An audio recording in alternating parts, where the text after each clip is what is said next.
Welcome to moments Mousumi Babun blog. মৌসুমি বাবুন ব্লগের পক্ষ থেকে সবাইকে অনেক অনেক অনেক অনেক ভালোবাসা জানিয়ে আজকে আবার একটা মিনি ব্লগ করব। আজকে ব্লগটা বেশি বড় করব না, কারণ আজকে পুজো আর্চার ব্যাপার আছে। আর যেহেতু আজকে শয়ন একাদশী, আর সেই জন্য আমরা একাদশী বলতে একাদশীর দিন নিরামিষটাই খাই। আর আজকে শয়ন একাদশী, সেই জন্য আজকে আর আমরা অন্য কিছু খাবো না। আর সকালবেলাতেই ওই জন্যে আজকে আমরা ডালিয়া রান্না করেছি। এই ডালিয়াটাই সারাদিন মানে খাবে, যেহেতু বাবুন খাবে, দাদা খাবে, কারণ দাদার হচ্ছে শরীর খারাপ। আর ফল ফল ফল তো আছেই, ফল মিষ্টি আছে। আর দাদা যেহেতু সাবু খেতে পারে না, সেই জন্য গুরুদেবের থেকে আমরা সম্পূর্ণ মানে আজ্ঞা নিয়ে তারপরে আমরা এই ডালিয়াটা খাই। আর দেখো আমার এক কড়া ভর্তি ডালিয়া হয়ে গেছে তৈরি, আর একটু ফুটলেই আমার ডালিয়াটা তৈরি হয়ে যাবে। আর যেহেতু একাদশী, সেই জন্যই আজকে ডালিয়াটা তৈরি করলাম। আর দেখো ডালিয়াটা কত সুন্দর হয়েছে, বেশ। আর একটু চাপ চাপ হবে, চাপ চাপ হলে তারপরে আমি ডালিয়াটাকে নামিয়ে নেব। আর তোমাদের কেমন লাগছে তোমরা অবশ্যই কমেন্ট করে বলবে। আর দেখো আজকে একাদশীতে অনেকে ফল খেয়ে, শুধু ফল খেয়ে থাকে। আর যেহেতু দাদার শরীর খারাপ আর লাল বাড়ার নেই, সেই জন্য দাদা মানে থাকতে পারবে না, একদম নিরামিষ। আমি থাকতে পারলেও দাদা থাকতে পারবে না।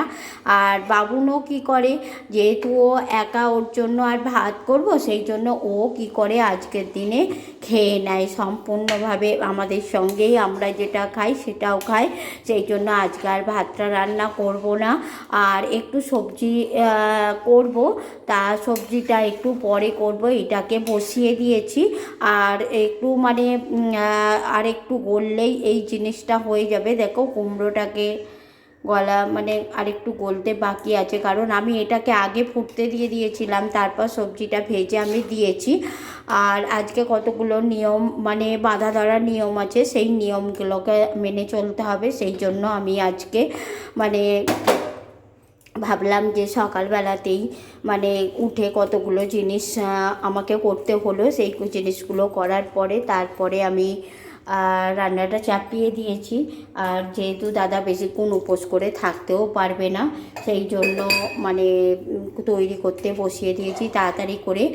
আর আজকের দিনে মুড়ি বলো ভাত বলো কোনো কিছুটাই আজকে আমাদের বাড়িতে হবে না, সেই জন্য ছেলেটাও সকাল থেকে শুধু বিস্কুট খেয়ে আছে। আর একটা কি ভালো, আজকে ওর স্কুলটাও ছুটি আছে, যেহেতু আজকে মানে স্কুলে ছুটি, সেই জন্য ও আজকে স্কুলে যায় না।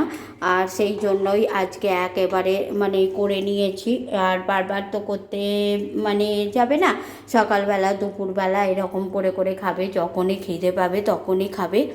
আচ্ছা, আর যেহেতু যে ছুটি, আজকে ছুটি পড়ে গেছে, আর মানে ছুটি আছে, সেই জন্য বাবুনও আমাদের সঙ্গে খেয়ে নেবে। আর একটু মাখা মাখা করবো, মাখা মাখা করার পরে তারপরে মানে বাবুনের তো খুব জোর খিদে পেয়ে গেছে, কিন্তু কি করব বলো, মুড়ি তো খেতে নেই। আর সেই জন্য বাবুনকে যে অন্য কিছু দেবো সেটাও তো দিতে পারছি না, না। আর একটু তাড়াতাড়ি করে বাবুন শুধু আসছে। আর আজকে দেখো আমাদের এখানে কিন্তু সকাল থেকে বৃষ্টি পড়ছে, আর পাম্পটা চালিয়েছিলাম, দেখো পাম্প চালিয়ে কোন দিকে যাব, একটা হাত তো বলো, পাম্প চালিয়ে এই যে বোতলগুলো সব ভরে রেখে দিয়েছি, একেবারে যেমনকার জিনিস তেমন পড়ে আছে, খালি বালতিগুলোকে ভরে নিয়েছি। আর বাইরে দেখো ঝরঝর ঝরঝর করে বৃষ্টি হচ্ছে, আজকে ভোর থেকেই আমাদের এখানে বৃষ্টি হচ্ছে, প্রচণ্ড বৃষ্টি হচ্ছে। দেখো গরুটা কি সুন্দর মাটিতে ভিজছে, আর ঝরঝর করে বৃষ্টি হচ্ছে, আকাশ একদম ঘন কালো, ওয়েদারটাও খুব ভালো আছে, কোনো অসুবিধা হবে না, যেহেতু মানে একাদশী তো। আর হচ্ছে আমার খুব ভয় লাগে দাদাকে নিয়ে, কারণ দাদারও শরীর খারাপ, আমারও শরীর খারাপ, একে আমার শরীর খারাপের টেনশানে দাদা আরও শরীর খারাপ করে ফেলছে। আর আমরা খুব শীঘ্রই বাইরে যাব চিকিৎসার জন্য। আর ওই বাবুনের স্কুলটায় দেখি ছুটিটা কিভাবে ম্যানেজ করা যায়, কারণ বাইরে ভেলোরে গেলে তখন তো এক সপ্তাহ তো হবে না, 2 সপ্তাহের মতো স্কুল ছুটি করতে হবে। তা সেই জন্য কি করা যায় দেখি, লাস্ট পর্যন্ত এখন যাব না পুজোর ছুটিতে যাব, সেটাই ডাক্তারের সঙ্গে পরামর্শ নেওয়া হোক। সকালে দাদা দেখো ধুনো দিতে চলে এসেছে একাদশীতে। আর ধুনো দিতে চলে এসেছে সকাল থেকে পুরো উপোস। আর হচ্ছে এবারে দেখো একটু ডালিয়া বললাম, আজকে ডালিয়াটা খাওয়া হবে। আর দাদা হচ্ছে এবারে ধুনোটা দেখিয়ে পুজো করে এসে খাবে, সেই জন্য আমি ঠান্ডাটা করতে দিয়ে দিয়েছি ডালিয়াটা। আর এদিকে দেখো দাদা ধুনো দিয়ে হাত ধুতে গেছে, একাদশীতে আমাদের বাড়িতে ধুনো দেওয়া হচ্ছে। আর প্রত্যেক দিনই দেওয়া হয়। আর দাদা এরপর পুজোতে যাবে ঠাকুর ঘরে। আমার প্রতি দেবতা চলে এসেছে আর পুজো করে চলে এসেছে। আর ঘড়িতে এখন 10:30টাও বেজে গেছে। আর দেখো সেই জন্য মানে ওকে ডালিয়া দিয়ে দিয়েছি আর ও খাচ্ছে। ও মানে ফল টল এরপরে একটু খাবে, কারণ ওর গল ব্লাডার নেই তো, আর শরীরও খুব খারাপ। ওই জন্য একদম নিরাল উপোস ওকে আমাদের গুরুদেব করতে বারণ করেছে। আর এখনও খাচ্ছে। আর এই খাওয়া শেষ করে ও আবার আজকে ছুটি আছে, কোর্ট ছুটি আছে, তোমাদের তো কোর্ট আজকে ছুটি আছে, তো ওই জন্য আজকে বেরোয় না। আর আজকে বাড়িতে থাকলে কি হবে, আবার একটু পরে লোকজন চলে আসবে, সেই জন্য ওকে একটু তাড়াতাড়ি করে আগে দিয়ে দিচ্ছি জিনিসটা। আর ঠান্ডাটা করতে দিয়েছিলাম, আর এখনও অল্প অল্প গরম আছে। বাবুন তুই খাবি না কি রে? চলায় একটা করে চলায়, তাড়াতাড়ি চলায়, পাপা খাচ্ছে। এবারে দাদার খাওয়া হয়ে গেছে। এবারে বাবু আমার জন্যে নিয়েছি, দেখো আমি অনেকগুলো লঙ্কা নিয়েছি আর বাবুনকে দিয়েছি। বাবুন এখনও বসেই আছে। আর আজকে খাবার বাবুনের খুব কষ্ট হবে। ফোনটা সরাও। এখন দেখো বাবুন খেতে বসেছে, আমি খেতে বসেছি। এর খুব গরম তো ওই জন্য একটু দেরি হচ্ছে। সকালে দাদা দেখো ধুনো দিতে চলে এসেছে একাদশীতে। আর ধুনো দিতে চলে এসেছে সকাল থেকে পুরো উপোস। আর হচ্ছে এবারে দেখো একটু ডালিয়া বললাম, আজকে ডালিয়াটা খাওয়া হবে।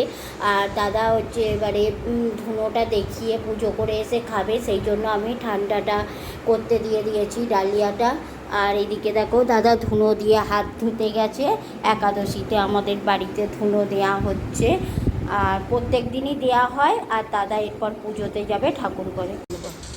এবারে দাদার খাওয়া হয়ে গেছে। এবারে বাবু আমার জন্যে নিয়েছি, দেখো আমি অনেকগুলো লঙ্কা নিয়েছি আর বাবুনকে দিয়েছি। বাবুন এখনও বসেই আছে।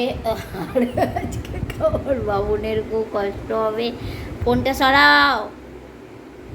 এখন দেখো বাবুন খেতে বসেছে, আমি খেতে বসেছি। এর খুব গরম তো ওই জন্য একটু দেরি হচ্ছে।